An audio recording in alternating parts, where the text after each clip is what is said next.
Akbar Birbal story in Hindi season 1 part 20। Akbar Birbal से कैसे मिले। एक बार बादशाह अकबर कुछ सिपाहियों को लेकर शिकार पर निकले। शिकार करते करते वे सभी वन में बहुत आगे निकल आए और रास्ता भटक गए। अत्यधिक प्रयासों के बाद भी उन्हें आगरा राजमहल जाने का रास्ता नहीं मिल सका। धीरे धीरे शाम घिरने लगी। सबका भूख प्यास से बुरा हाल हो गया, लेकिन वे रुके नहीं और अनुमान के आधार पर आगे बढ़ते रहे। कुछ देर में वे सब एक तिराहे पर पहुँचे। उन्हें उम्मीद थी कि वहाँ से एक रास्ता अवश्य महल को जाएगा, लेकिन कौन सा ये पता करना आवश्यक था। आसपास कोई ऐसा व्यक्ति दिखाई नहीं पड़ रहा था जिससे रास्ता पूछा जा सके। सब चिंतित होकर इधर उधर देख रहे थे। तभी बादशाह की दृष्टि एक बालक पर पड़ी जो उनकी ओर ही आ रहा था। पास आने पर बादशाह अकबर ने बालक से पूछा, बालक जरा बताओ तो आगरा के लिए कौन सी सड़क जाती है। बादशाह का प्रश्न सुनकर बालक हंस पड़ा और बोला, महाशय सड़क कहीं नहीं जाती, जाना तो आपको ही पड़ेगा। उसकी इस निर्भीकता और वाक्पटुता से बादशाह अकबर बड़े प्रभावित हुए और प्रसन्नचित्त होकर उससे बोले, बहुत वाक्पटु जान पड़ते हो बालक, नाम क्या है तुम्हारा।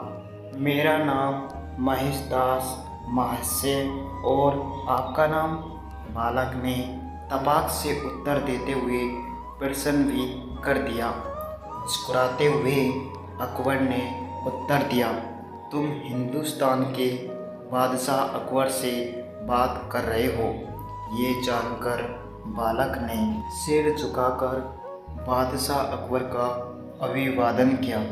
अकबर ने अपनी उंगली से हीरे की अंगूठी निकालकर बालक को दी और बोले, बालक हम तुम्हारी वाक्पटुता और निडरता देखकर बहुत खुश है। हमारे राजमहल आना और ये अंगूठी हमें दिखाना, हम तुम्हें तुरंत पहचान जाएंगे और इनाम देंगे।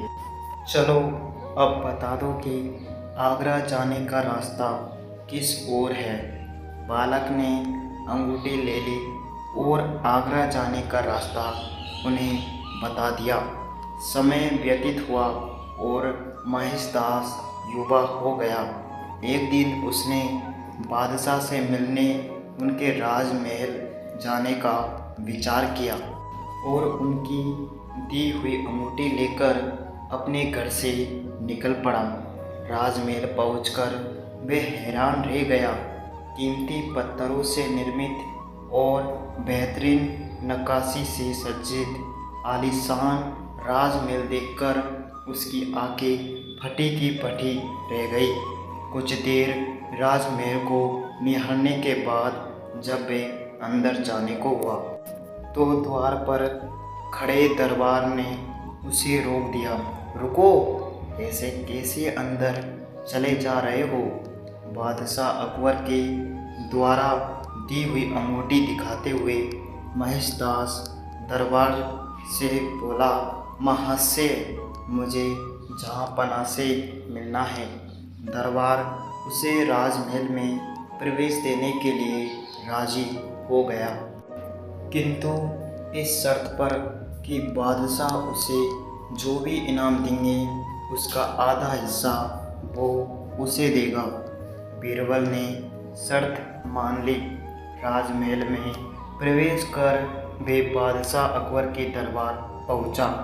बादशाह सलामत को सलाम करने के बाद उसने उन्हें अंगूठी दिखाई, जिसे पहचान कर बादशाह बोले, अरे तुम तो भई बालक हो जिसने हमें रास्ता बताया था। जी हुजूर, बोलो इनाम में क्या चाहते हो। जहाँ पना मैं चाहता हूँ कि आप मुझे इनाम में 100 कोड़े लगवाए। महेश दास ने नम्रतापूर्वक निवेदन किया।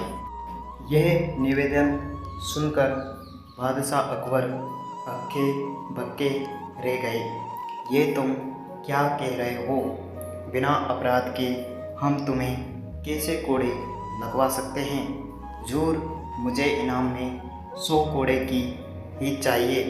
महेशदास के जिद के आगे अकबर को झुकना पड़ा और उन्होंने जल्लाद को आदेश दिया, महेशदास को 100 कोड़े लगाए जाए। जल्लाद ने महेशदास को कोड़े लगाना शुरू किया।